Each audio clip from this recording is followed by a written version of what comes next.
So this is a little bit different deal I'm going to talk about than what I normally do. I guess early this fall, I helped a guy just for one day, and he was an older guy. He was old enough to be my dad, and bronc rider in the old days, and this and that, and turned into a gypsy cowman. Gypsy cowman is a guy that's got cattle but doesn't have a big enough ranch to run them all on, so he's got cattle here and here and here and here, scattered all over, and it's a real hard way to make a living.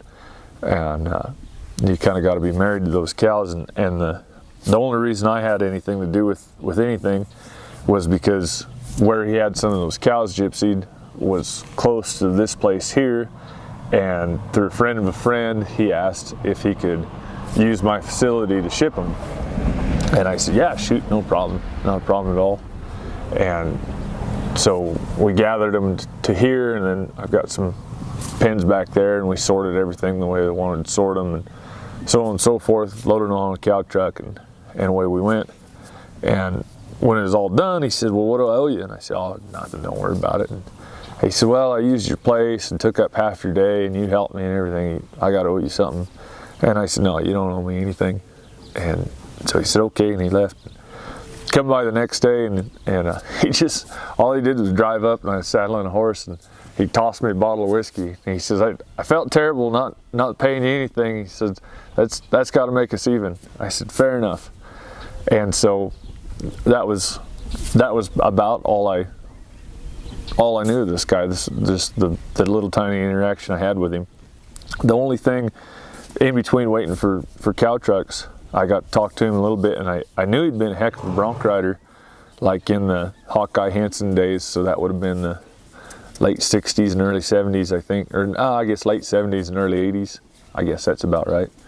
I knew he was a heck of a bronc rider at one time, and so I was quizzing him about that, and he said, yeah, he says, I could ride broncs, but he said, the only reason I ever did it was because I was good at it, and I was trying to make a stake, make enough money to get started in the cattle business. He said, I knew working on a ranch I'd never be able to ever get a start, but I could win enough rodeo, and then I got a start. And once I got a start, I quit rodeo and went to being a cowman.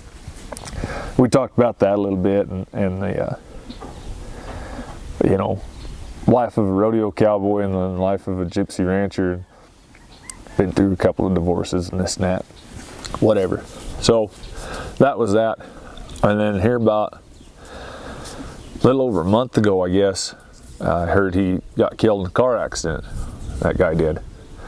And again, it wasn't somebody I really knew or anything. I just heard it, and well, that's too bad.